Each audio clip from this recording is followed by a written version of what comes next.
Welcome back, everybody. This is Mike over at Triple D, and today we are going a little off the beaten path. We are headed over to Disney's Old Key West Resort for dinner. We're going to have a dining review in this video where we are going to eat at Olivia's. For those of you that aren't familiar with Olivia's, I'd kind of call it Southern Comfort meets seafood, and you're going to find a lot of hearty meals here.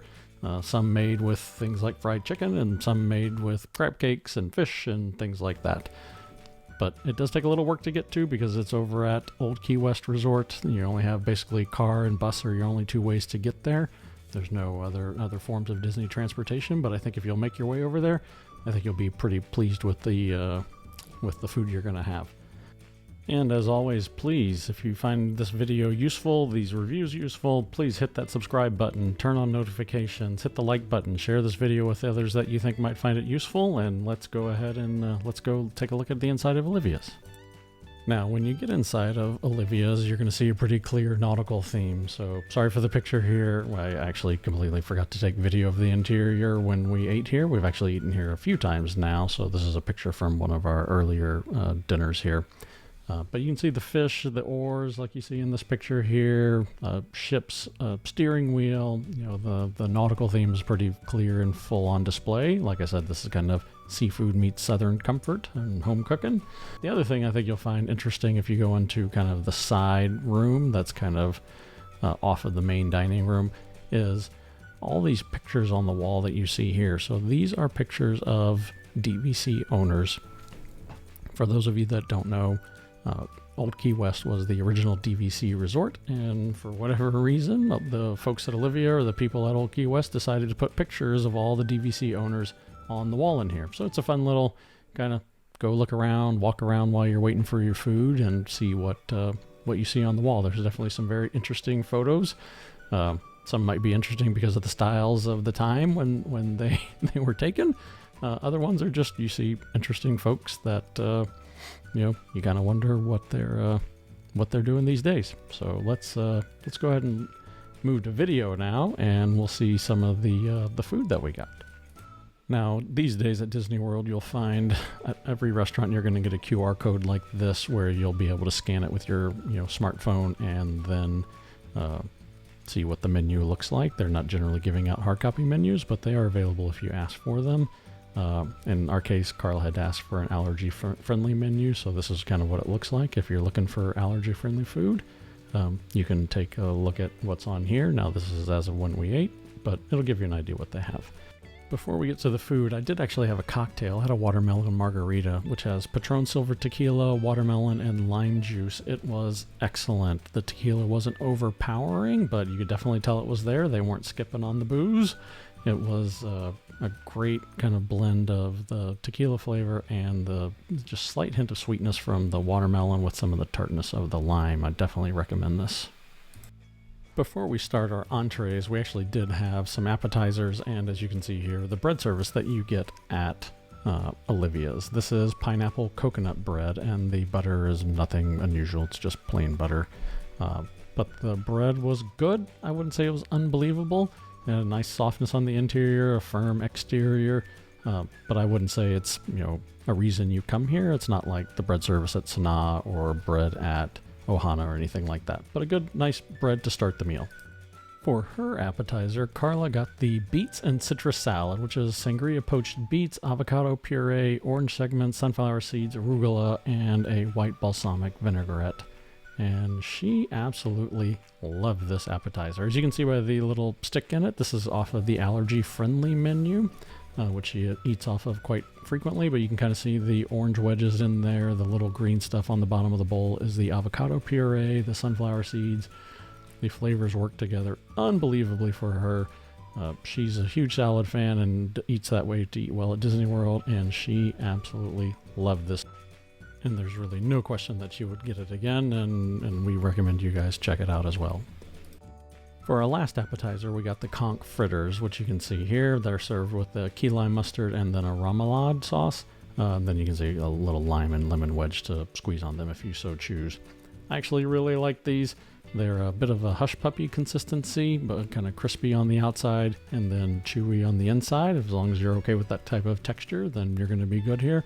The dipping sauces, remoulade was okay to me, but I really like the key lime mustard sauce. I'm actually sometimes a little on key lime, but mustard is my go-to condiment to put on most things, and the blending of those two things worked really, really well.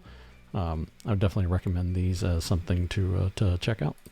Now let's get to the entrees. So I started my meal with the Southernmost buttermilk chicken. It's served with mashed potatoes, southern gravy, a biscuit, and seasonal vegetables, which in our case, you can see is green beans. And this is the bomb. Let me tell you, come here, have this, assuming you like fried chicken. I actually am pretty particular about the fried foods I eat. Believe it or not, I actually don't eat a ton of fried foods, but I love this fried chicken. Great crispy crust on the outside. This isn't like KFC fried chicken with kind of that softer skin. It's a nice crisp, but it's not overly battered. The chicken itself was tender, moist. There's no bone in it. That's an entire kind of breast right there for you to devour if you can. It's a huge entree. The gravy was delicious, made it unbelievably just a comfort meal, and like I said, this is kind of a comfort food place. It was excellent. The green beans were fine. I wouldn't say they were anything amazing, but they're just green beans. The mashed potatoes were good. I wish they had a little bit more chunks of potato in them. I like mine a little, I guess, chunkier. This was a bit smoother, but the flavor was great. But come for the fried chicken. I love fried chicken here, and it's similar to, I think, kind of some of the fried chicken you might find at Skipper Canteen. We actually did a review of that recently. I'll post a link to it up here in the cards.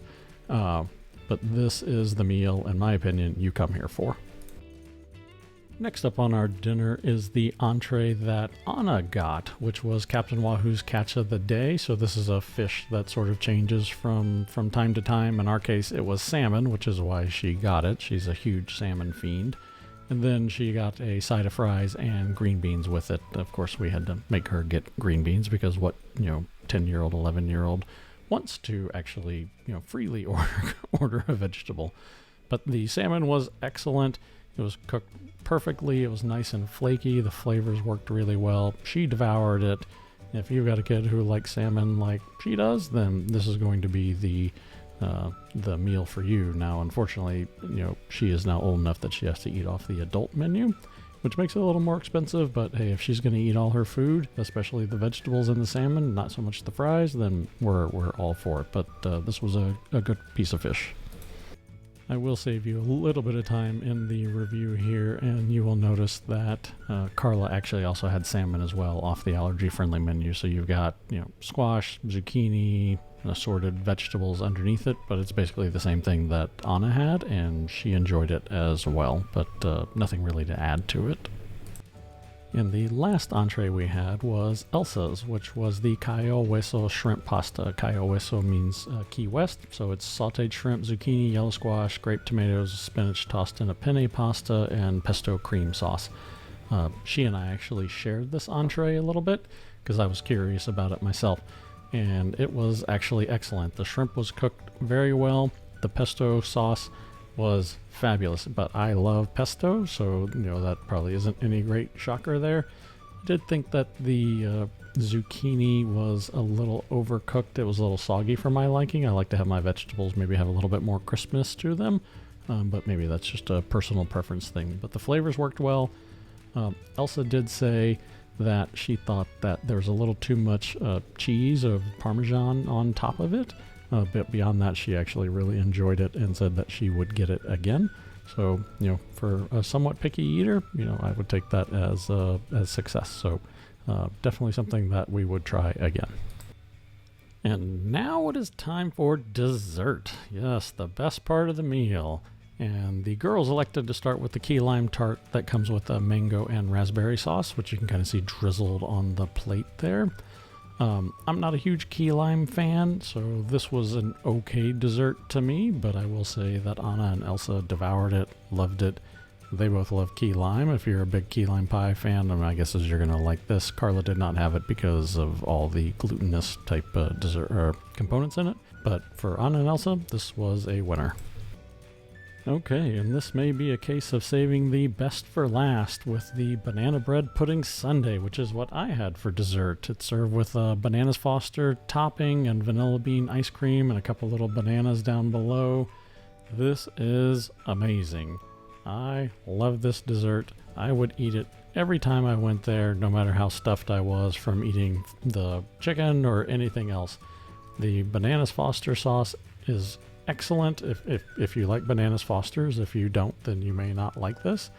But the combination of the bread, the bananas Foster works so well together. The bread pudding is crispy or really firm on the outside, but moist and delicious on the inside. It is such a wonderful, wonderful bread. I can't tell you enough how much I love this. The flavors work together really well. The ice cream complements it, and you know, it doesn't melt like crazy when you're eating something outside. This is something that I could not recommend enough. Definitely think you should try this out. And with that, we are done. A lot of food, a lot of eating. We were stuffed when this meal was done, but it was so good. We definitely think anyone who's interested in it should swing by. I know it's a little bit out of the way. You know, again, it's bus or car to get to this resort, or you can take the boat from Disney Springs. But we think it's so worth it. And definitely, if you're staying at this resort, you need to carve out some time and make sure you have a meal here, lunch or dinner, and get some of these excellent food options. With that said, I think we are done. Please like, share, subscribe to the channel. We put out content like this all the time. If you got questions about this restaurant, leave a question down in the comments below. We're a smaller channel that gives us time to answer questions all the time. We're happy to chip in and share our knowledge with you. We're kind of just regular Disney folks, and we just do this for a little bit of fun. But we love to interact, so leave questions if you got any things you want to know about. And here in the end cards, we'll put links to some other food reviews if you're looking for places to design or to dine at. And we hope it was helpful, and we'll see you guys in the next video. Thanks. Bye.